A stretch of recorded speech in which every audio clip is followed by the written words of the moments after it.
Hi, good evening, everyone. Let's begin with the class. Okay, so we are starting with differentiation. As you all know, we have completed input-output. Before I begin, I would like to know whether all of you has watched the classes of uh, differentiation or not.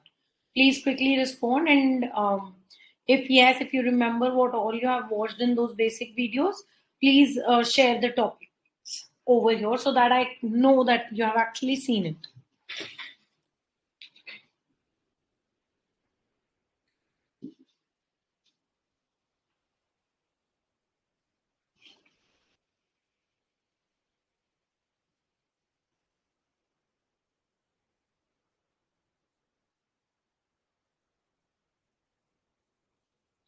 Okay, what all topics you have seen in differentiation?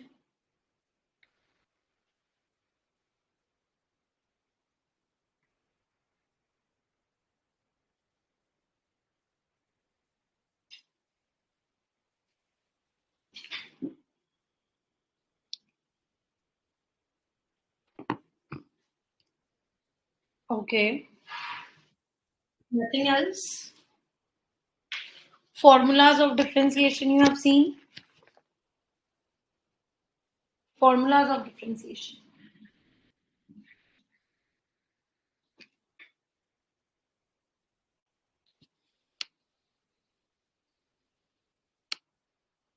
Implicit differentiation.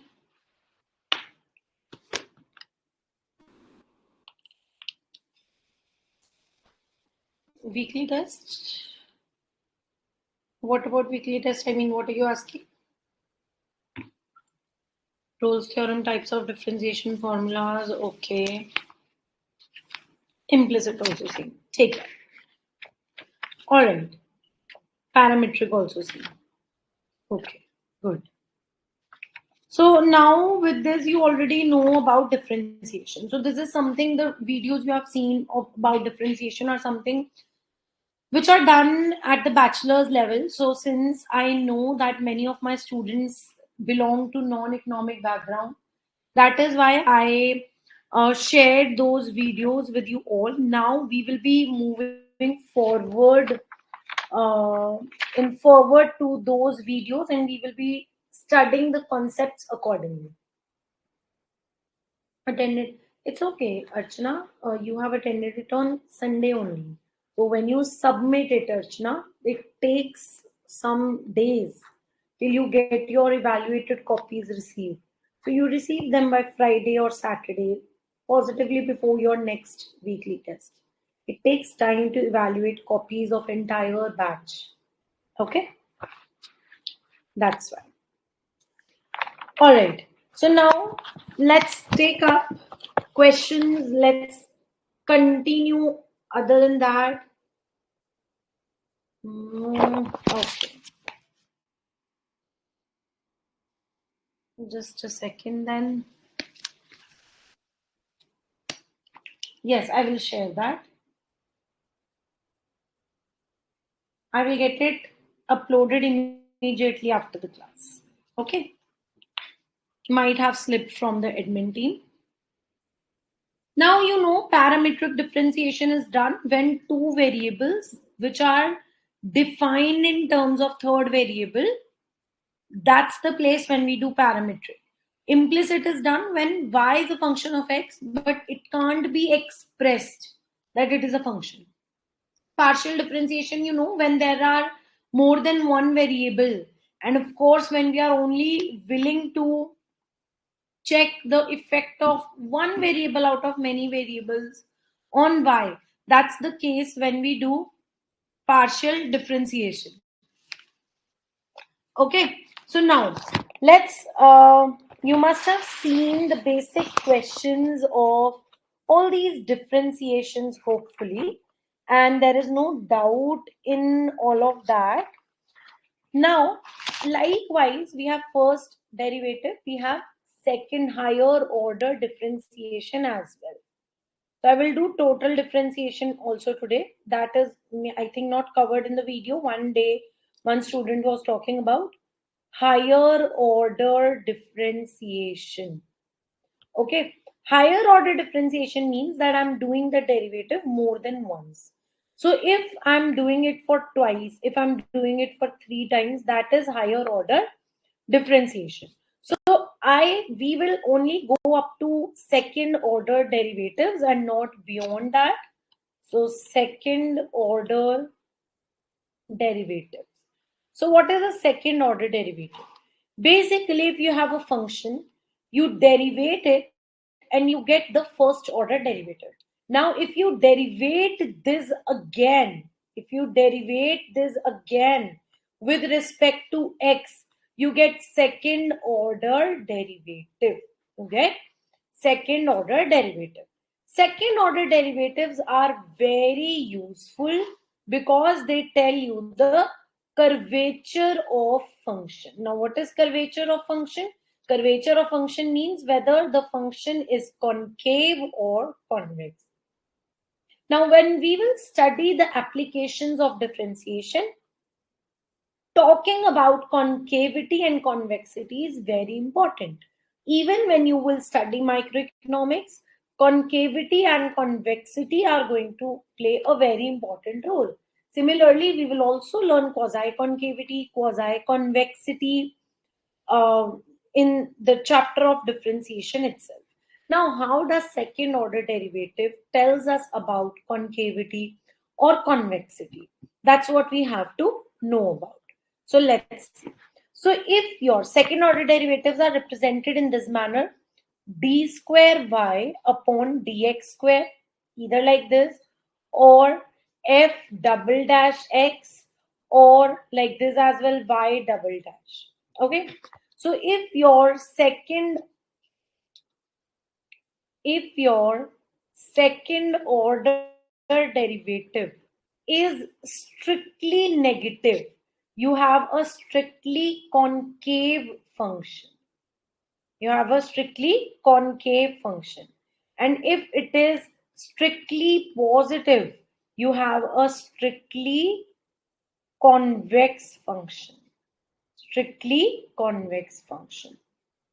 Komal, yesterday's class had to be cancelled because of a power shortage problem at my place. I was not able to take the class. That's why. So strictly convex.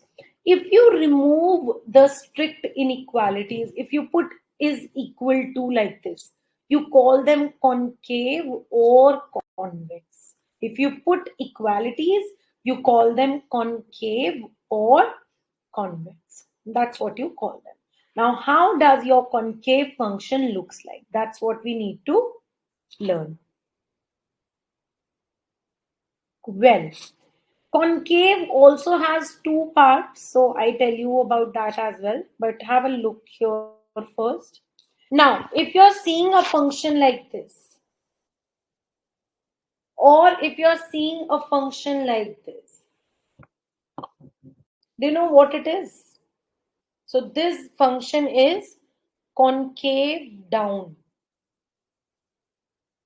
And concave down is very commonly known as your concave function as well.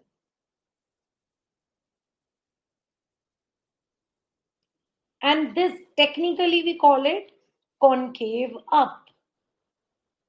And in other words, it's also known as convex function. Convex function. So for this kind of function,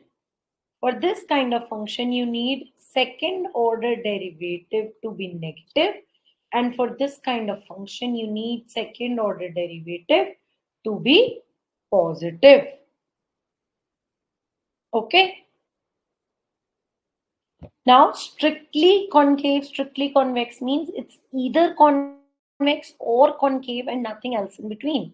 Although your concave functions look like this, like your PPC function, or like this. Okay, and convex functions look like this, or like this, the IC curves, for example, in micro. Okay, always remember one thing, a very important thing. Concave function gives you a maximum value of your function, whereas convex function gives you a minimum value. So right now, just keep this in mind. I will tell you why and how. Okay, I will tell you. Now, this is about the concavity and the convexity.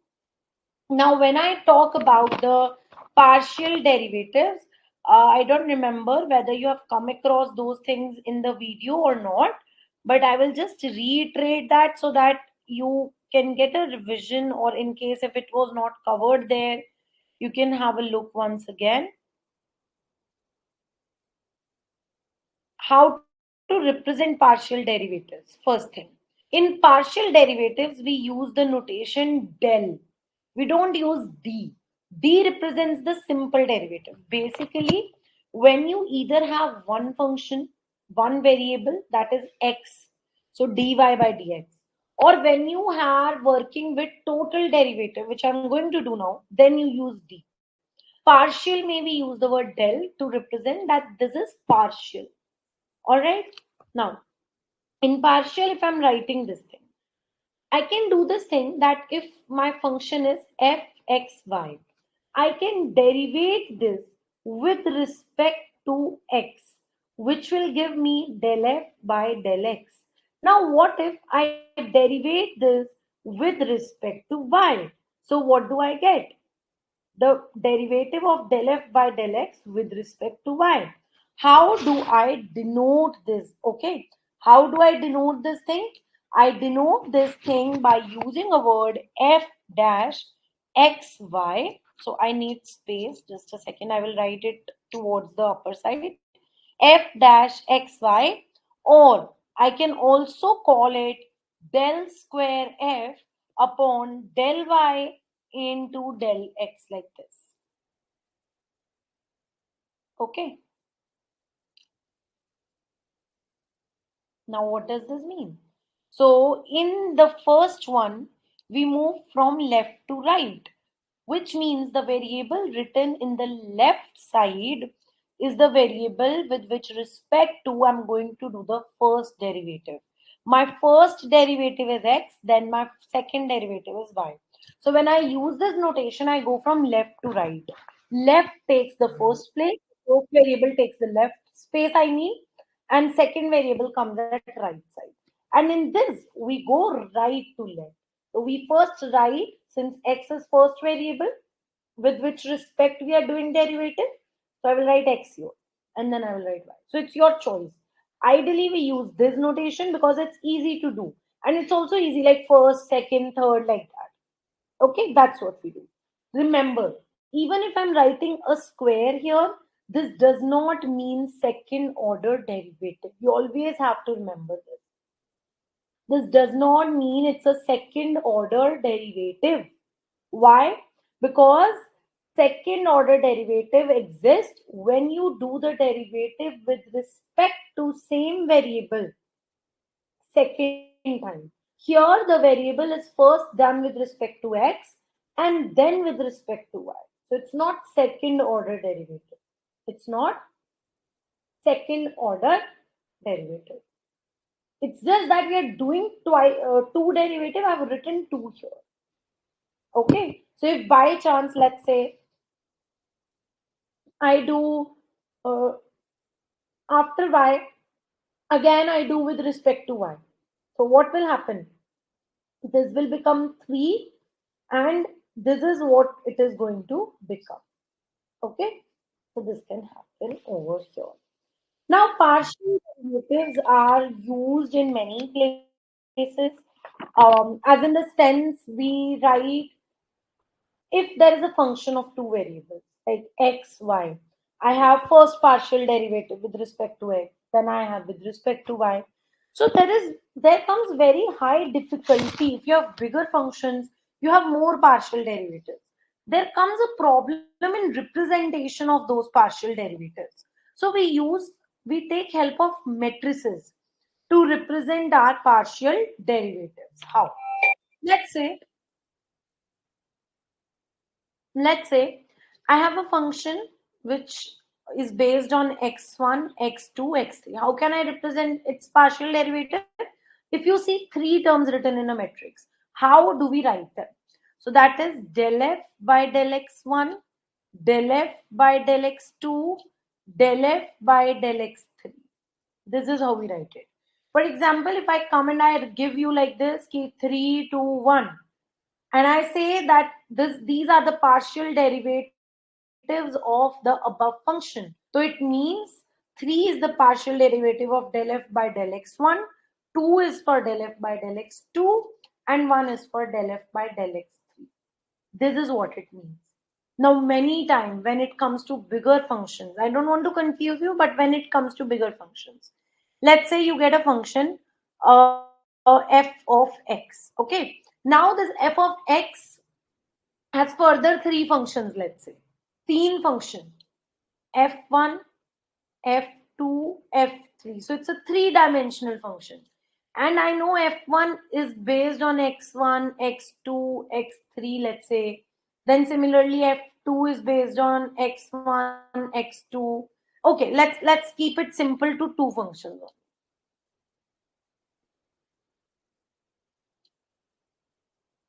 Like this. So this happens in multi-dimensional space, although you won't get numericals like this, but you should be aware of these things. So what do we do here if we have to write the partial derivative matrix? How do we write it? First thing is derivative matrix is represented like this. Okay, so how do we write it like this?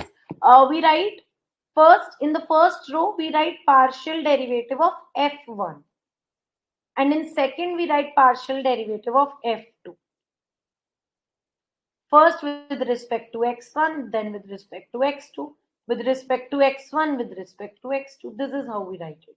So four elements, two rows and two columns. If it would be a three-dimensional, as I was writing in the beginning, then you would have got 3 by 3 matrix as well. Is this clear? Any doubt over here? This is just about representation. I've already taught you how to find out partial derivatives. So let's take an example. Okay, let's take an example. What do I need to repeat? Partial derivative. Okay, Palak, I come. Okay, okay, okay. So tell me what all you have not got. जिसको कुछ भी समझ नहीं आया बीच में से, if you have missed understanding something, please tell.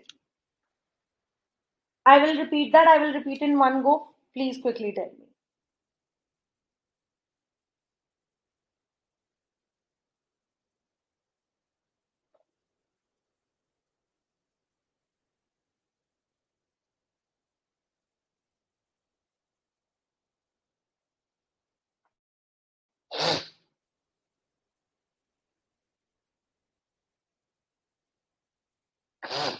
Okay, I come to that.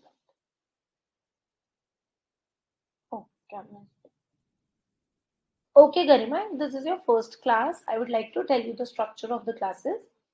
First, we have uploaded the basic videos of maths. You are requested to watch those videos first and then come to the advanced level. So matrices is done, but it's okay. You can watch the basic videos of differentiation and then you will be able to understand the live classes. DF full form is over here. We use it for derivative functions. Palak was only asking earlier as well. Derivative functions ko we represent with DF. I repeat. You will find the recorded videos, Garima, in video section of your batch. Maybe it's there in content, then video section like that. Okay. So I repeat this. So what I'm trying to say is that when once, just a second.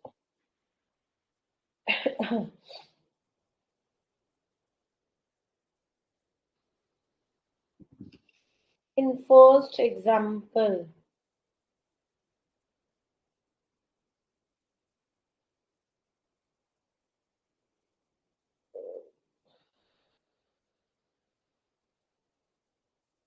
okay, the derivative with respect to y won't be del.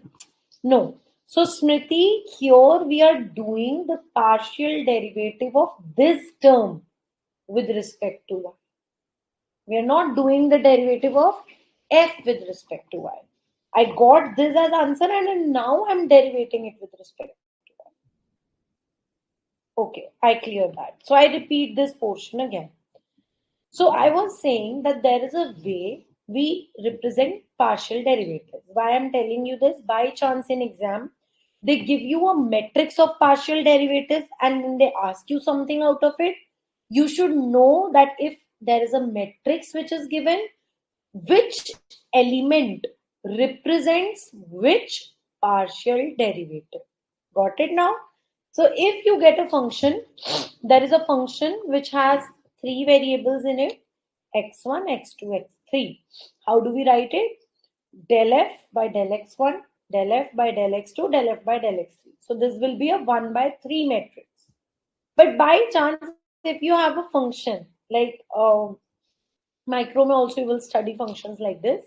Let's say function f of x is based on two functions. Two functions कैसे होते हैं? Let's say you have log also, you have power function also in your function plus like this. So it is divided into two functions basically many times. Or two dimensional also happens, although you won't get such things, but a representation I'm telling you. So you have two functions and both the functions are then dependent on x1, x2. So how do I represent their derivative? Matrix that is given by, I write the partial derivatives of first function in first row, partial derivative of second function in second row. So if you're given a 4 by 4 matrix, you know the A11 element is this, A12 is this, A21 is this, and A22 is this. That's all. You don't have to do questions out of it. It is just for understanding. In case you get a matrix, you should be able to. I hope all the doubts are clear, whatever were asked.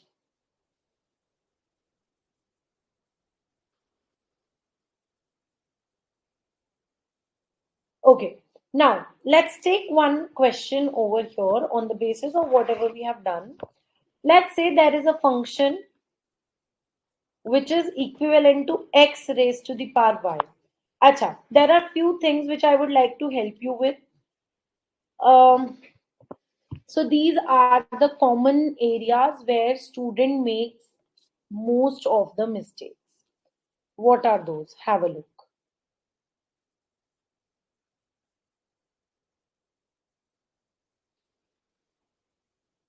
अभी के लिए please just listen to me and then you can note it down in your notebooks. The most common areas. What happens is there are three type of functions you can have. Three type of functions you can have. Just a second.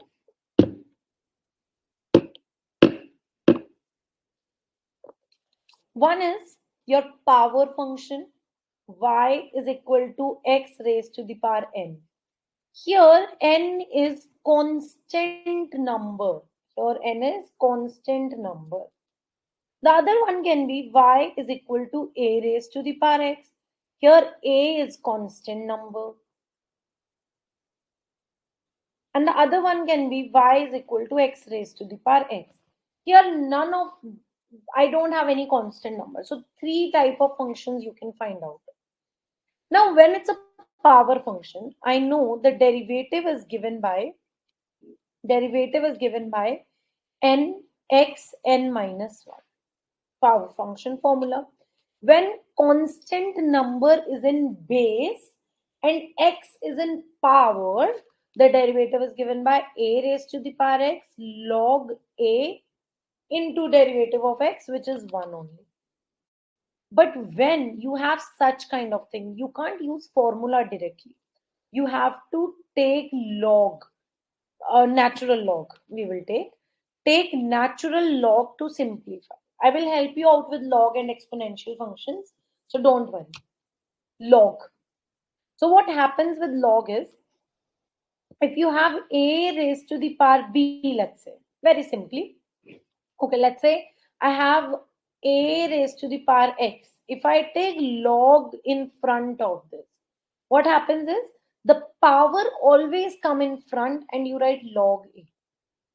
Okay, this is one function. I will help you with log functions and exponential. We will do them in detail.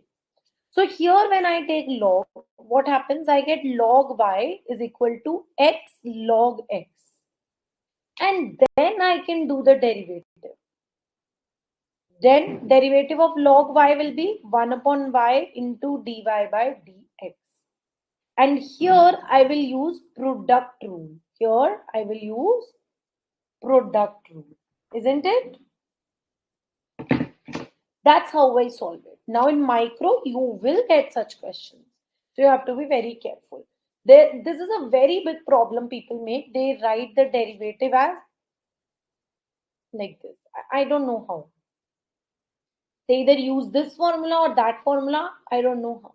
But you can't use a direct formula here. You have to take log.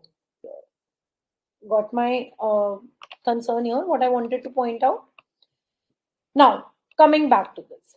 So there is this question. Now, if I come and I ask you del f by del x and del f by del y, quickly get me the values. I'm giving you 1 minute to solve and get back to me with the answers. Be quick.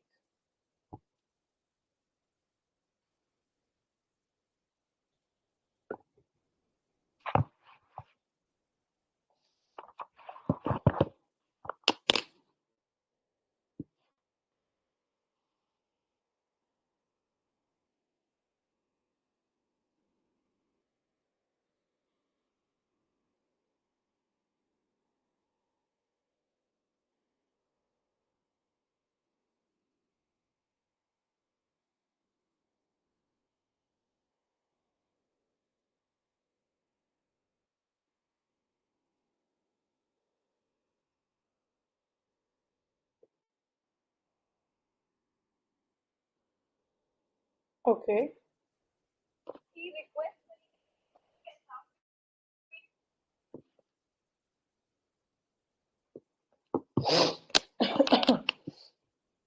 Okay.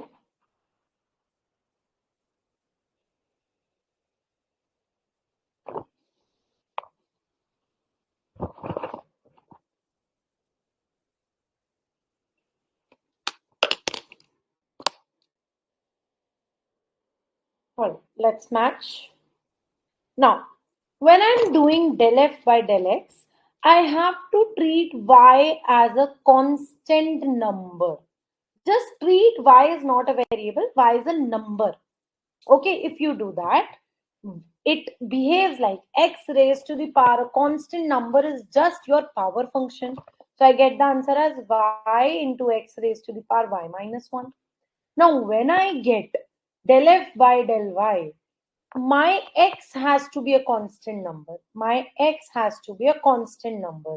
So I use the formula of a raised to the power x. So I get x raised to the power y log x.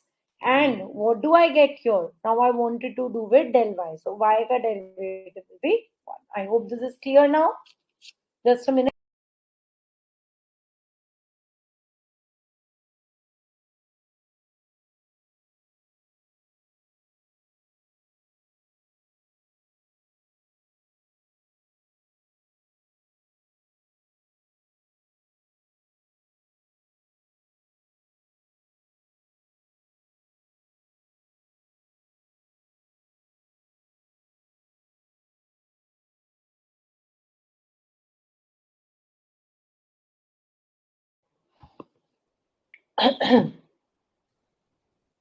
Got it?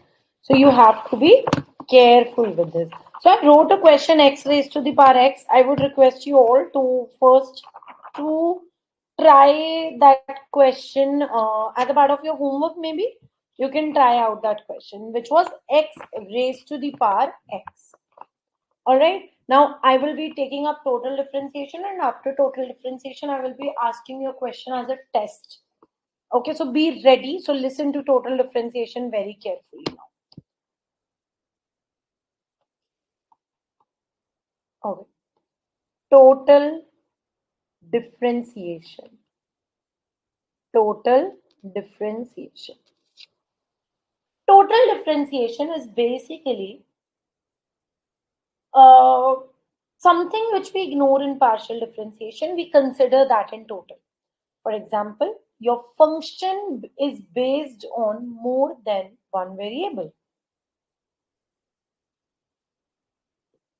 On more than one variable. Now, if I'm interested to find out, I cannot hold x and y constant. Let's say what happens in any economy. If one variable, if something, let's say GDP, is dependent upon multiple factors, and you want to find out the effect of all these factors on your GDP, you cannot hold just one thing as constant. Because in economy, you can't say that prices please become constant. I want to study the effect of income on my GDP. Right? You can't do that. Getting my point? So, uh, in that case, what do? We use total differentiation. Why do we use total differentiation? Because we cannot hold one thing constant to study the effect of others. Many time what happens is that both or all the factors changes together simultaneously. Simultaneously. Okay, so that's why I cannot hold any one of them constant. So that is the place where total differentiation comes. So total differentiation does not tell you the effect with respect to one variable, but it tells you the total change that will come in function as a result of changes in multiple variables. So if both my x change, both my y change, both of them are going to change the function. So I am interested in knowing the change in function and I'm not contributing that to just one variable. So that is why we represent the total derivative with df. We don't write anything in denominator. All right. So let us say I have this function and I want to find total derivative. I will write df is equal to. Now f can change because of, as I told you, x as well as y. So I will write f can change because of x. Now this is the change in f due to per unit change in x. But it is not mandatory that x will change by just one unit. It is not mandatory. For example, I come and I tell you that, okay, there is a change in x which is 1 unit, due to which change in f is 3. So basically, if x changes by 1 unit, the function will change by 3 units. But change in x is equal to 5 units. So total change in f due to change in x will be equal to 5 into 3, unitary method, which is 15. So here this is change in f due to per unit change in x. But there can be more than 1 unit change in x. So I'm representing that with help of dx. So dx is total change in x. Total change in x that will come. Okay. So I multiply per unit change in f by total change in x so that I get the total, so that I get the total change in f due to total change in x. That's what we do. Getting my question? So this thing is del f by del x, but this multiplication is del f by del x into dx. Getting my point? This is dx, this is del f by del x. All right. Similarly, I know f can change because of y also. So del f by del y into dy. So this is the total derivative. Now, if I have more than two variables, then also I can use total differentiation. That is not a restriction. Is this clear?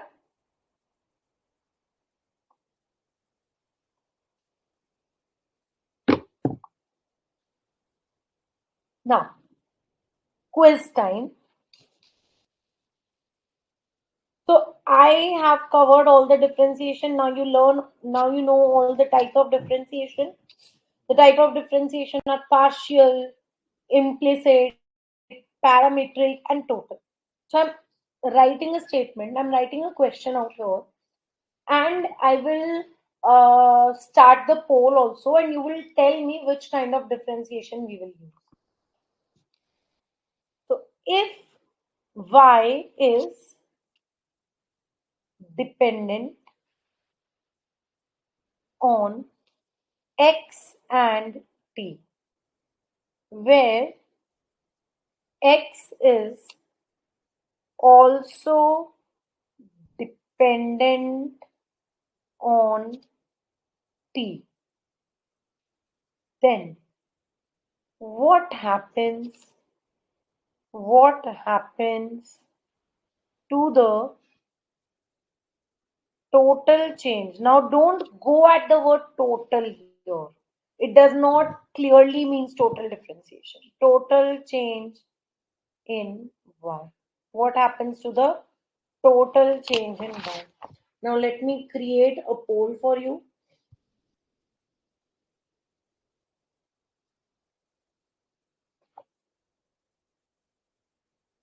We should have used the quiz option, I think. Okay, we will use poll option right now.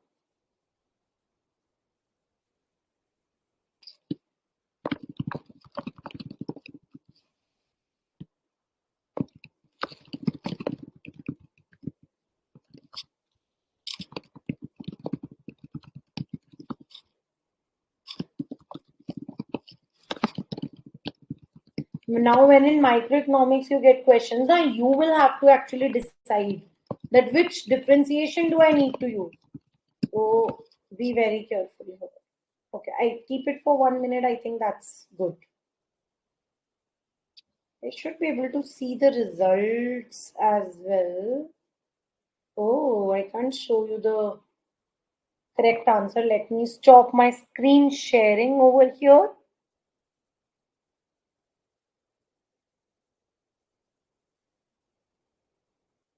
Can you see the right answer? I hope so. No, right?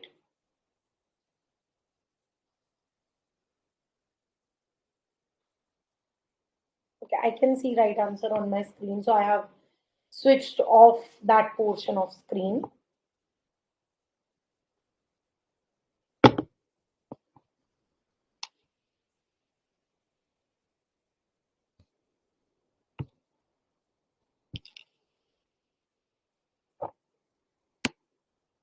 Okay, answer quickly.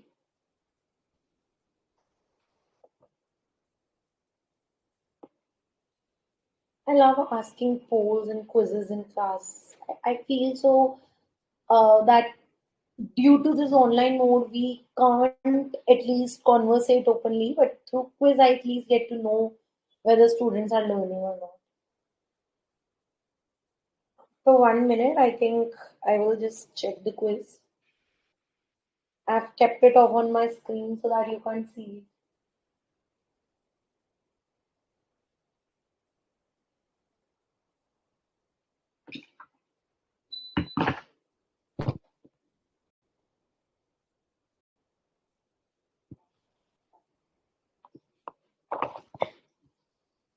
Okay, let me see. Oh God, I can see the results of the quiz, I think so.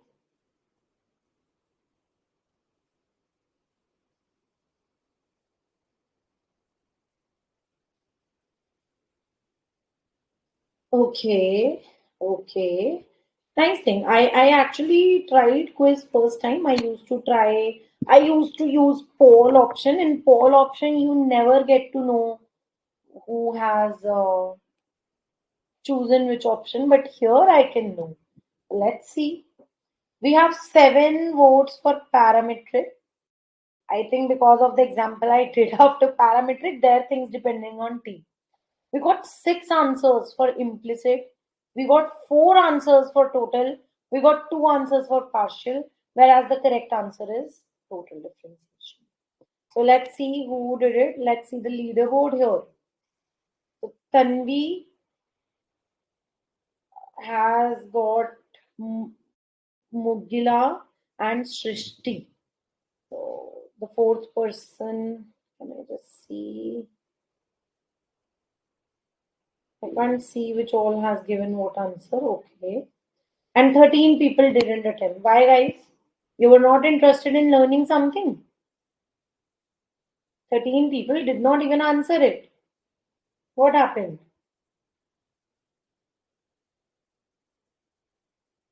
Sure, Palak, I will do that. Now, first let me just do this question, and then I will come to the that thing, parametric. Now, this question exactly told me that you might be struggling with understanding these things. Now, let's understand why it is total. See, what we are saying, y is dependent on x and t. Y is a function of x and t, where x is also dependent on t. X is a function of t. Then what happens to the total change in y? This is what I want to know.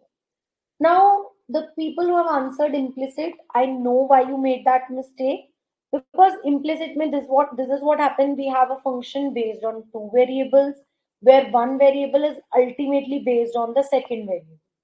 Implicit में ऐसा होता है. But here, understand one thing. What they're trying to ask you. They're asking you total change in y, which clearly means that both my x and both my t will change. That is definite. Implicit में that does not happen. Implicit में what happens is that there comes a change in t that brings direct change in f, and because x is dependent on t, so it also changes, and which ultimately changes f. So the source of change is coming through t. But here we are talking, we have not said that only t will change. So we are accepting the fact that x can also change and t can also change. But the only additional thing over here is that if t will change, then also x will change. That is not independent. All right. All those who have chosen the parametric here, that was completely wrong because, and I don't think so over there you should have any confusion. Why? In parametric, what we have is we have two variables, x and y. When I look at them, they are not related to each other. I'm talking about parametric. When I look at these two variables, x and y, they are not related to each other. But indirectly, they are related. I can't say x is dependent on y is dependent on x. But ultimately, x is a function of t and y is also a function of t. Due to this fact, they become dependent on each other. Now, I know that okay, when t will change, there will come a change in x. When t will change, there will also come a change in y. But now my mind asked me to find out that okay, because of change in t, x is changing. Because of change in t, y is changing. Then what if, how can I find this change? How can I find a correlation in this change? Which basically means is that okay, if x was changing here, how much change can I expect in y? So due to change in x, how can y change? Because ultimately, indirectly, they are related.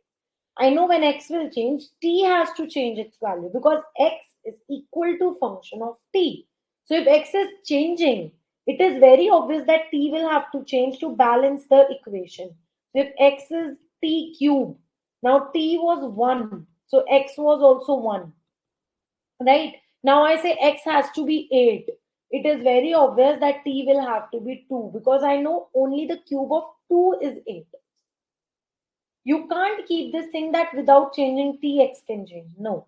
So if I say x change to 8, then what will be the value? What will be the change in y? Even though y is not related to x, but just because x changed, it brought a change in t. So t will change the y because y is dependent on t. So that is where parametric comes into place. Is it clear? Now here, all those who have thought about uh, partial derivative is a part of total. Why? In this question only. Why? Because we are talking about the change in y. Now if t will change, it will change x also, and that will change y also. So you might be thinking it's partial, but not. So how do we write total change in y? This is dy is equal to del f by del x into dx plus del f by del t into dt. Now if I say what will be the change in y, or what will be the, now this is second part of the same question. I ask you what will be the total change in y when there comes a change in t. When there comes a change in t. So I will add it extra. So due to change in t, this will become dt. Here also this will become dt and this will dt. So ultimately it becomes del f by del x into dt by dx plus del f by del t. Because dt by dt is 1. Okay. Why? Because it's normal. If t will change, x will change, which is given here. Now, if x is changing, function will change, which is given here. If t is changing, t is a direct variable of f. So f will directly also change. So that's how we write it. Okay. This is indirect effect of t. This is direct effect of t on y. Does it make sense now?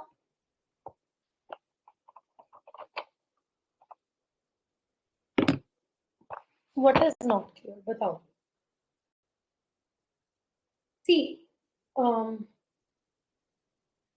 the question I wrote initially, what happens to the total change in y? Total change basically means that if x and t both changes, how will y change?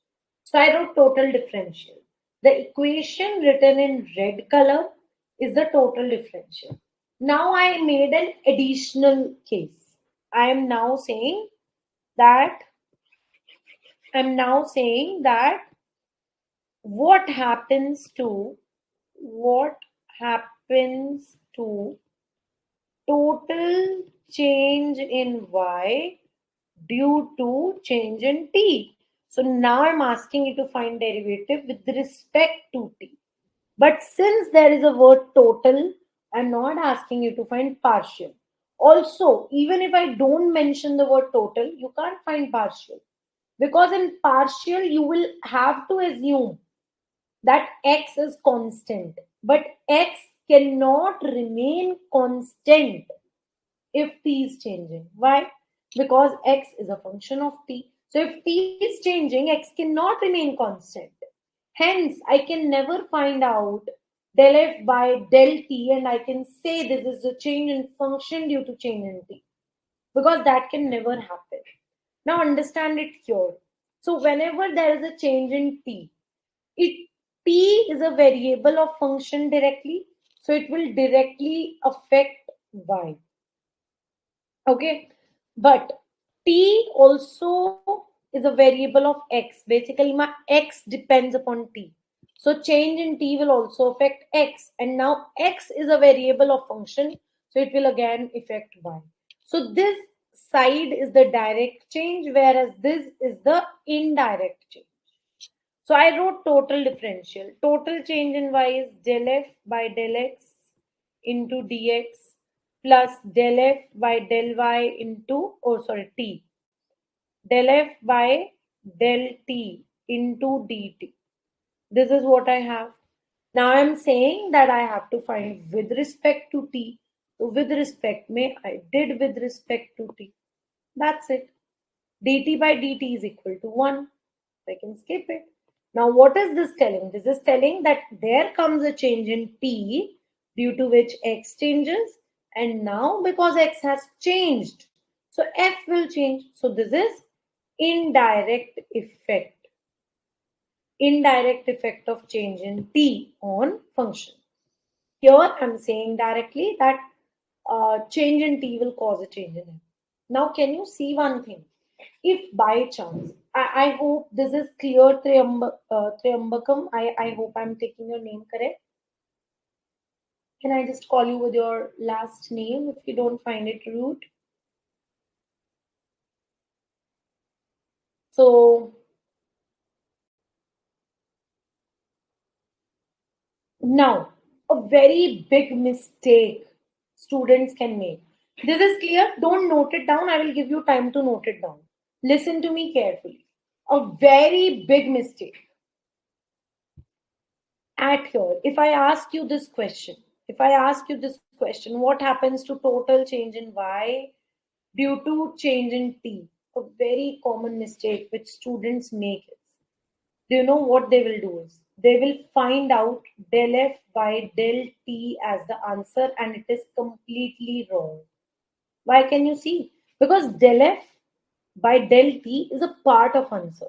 In del F by del T, you even have to add this portion to get the answer. You can't just find del F by del T here because the T does not only directly affect the function, but since x is a function of t, it also affects x. So ultimately x changes the function. So indirect plus 2. Okay. Still getting bothered about implicit and total. Why? I didn't get it. Why you're getting bothered? Like, what is not clear? First tell me that very openly, that why are you getting confused? Then I will help.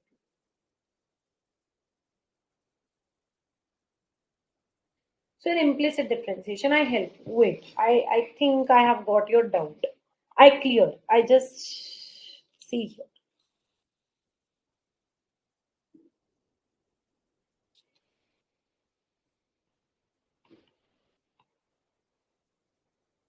I think this example will perfectly clear your doubts.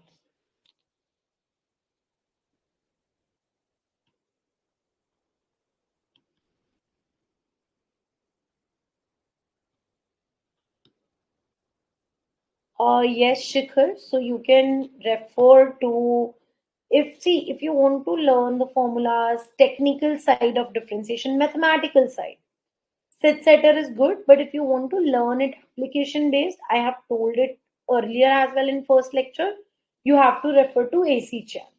Okay. Now see the difference. Now see the difference at every step. Here I'm saying you have a function of x, and here also I'm saying you have function of x and y. Here I say, देखो, it's not necessary. You can have two options. I won't say two options right now here. Okay. In total differentiation, it is not necessary that y is a function of x. Not necessary. It can be or it cannot be. Here, it is important that let's say y or x, any one of them is function of other. Implicit basically means that there is implicit cost, the internal cost. Similarly, implicit differentiation, because of the existence of implicit function. Implicit means internal function, internal relationship among variables. So in the function, if one variable is dependent upon another, it's a function of other variable, it will be implicit. I will take that color, just be patient. I will take that, don't worry. As I said that with this example, your doubts will be cleared. So I'm going to take that. Here, let's say y depends on x, but implicitly, which means it is a function of x, but I don't know what function of x it is. So in implicit differentiation, we are not finding df by dx or df by dy. No, we are not interested in finding the derivative of function with respect to x or y. We are interested in finding the derivative of y with respect to x. And the reason behind this is very simple, because I know y is dependent upon x, but I cannot write it in an equation because I don't know it. So if you are asking me that if there comes a change in x, what change will be initiated in y, I don't know that. So implicit differentiation helps me to find that out using this formula. Getting my answer. So in implicit differentiation, you find the derivative of y with respect to x. That is, you are finding the derivative of variable of function with respect to other variable. Here in implicit, I'm not finding derivative of function. I'm finding the derivative of one variable of function with respect to other. So I'm finding that implicit relationship. I'm finding that internal relationship which is existing, which I don't know explicitly. Is the reasoning clear? But in total differentiation, I'm saying that x, y both are changing. So I'm interested in finding the total change in f. So here in the previous example, the only problem why you're getting confused is because x is a function of t. But I didn't say that x is an implicit function. It's just that I didn't give values here. But that does not say that x cannot be expressed in terms of t. It can be. If it can be, I'm just doing simple differentiation. Here, let's take up an example of implicit differentiation. Okay, let's say I have a function x square plus y square plus xy is equal to 1, let's say. Let me take a proper function from the book so that we don't get puzzled up in this. Okay. Right. Now this is always remember when it's given implicit differentiation, you're always given the function equal to a constant number. That's the first identification. Because that's what we are finding out. So here, I know that y is a function of x. But you can see yourself, you can't find out y in terms of x because you will never be able to separate y and separate x. So here, I'm interested in finding the dy by dx, which will be given using the above formula. Okay. But if here also I come in the same question, I come and I ask you to find total differential, you can still find it. And it will be the same. That is del f by del x into dx plus del f by del y into dy. The only thing is you can't write the value of dy or dx because you don't know that. So you can just leave it as dx and dy unless and until you're not given those values. Now getting my point? Because I don't know what will be the value of dy. Na?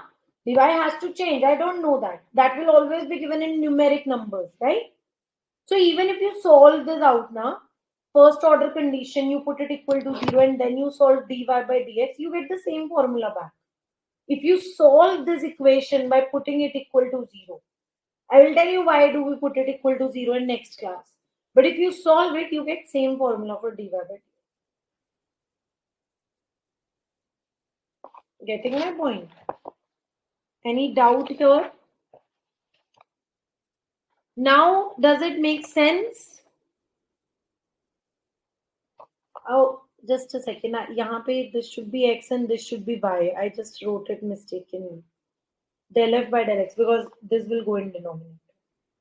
Palak and Srinidhi. So, is it clear now, guys? Anything you want to ask again, you can.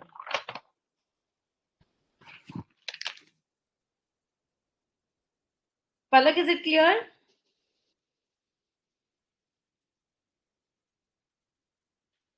Part B holds a weightage because econometrics is asked in good amount.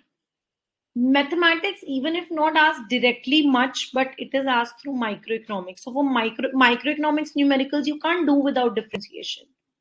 Getting my point? So that's why. So that's all for today's class. We have done mathematical side. Tomorrow we will start with optimization. That's a part of differentiation. First, I will tell you mathematical terms for it. Then we will come to application side, of course. So that is it for today's class. If you can leave, you guys have a next class, I think, at 7:05. So you can quickly leave, take 2-3 minutes break, have your water, have your food, whatever you like. And I will see you guys tomorrow. Bye, everyone.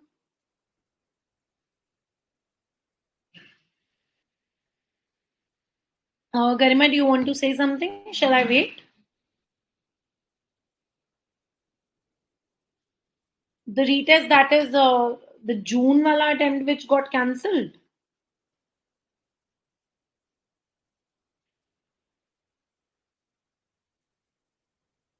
There is no official notification as such, but I know that the things are going out. The court वगैरह में the pleas are going on.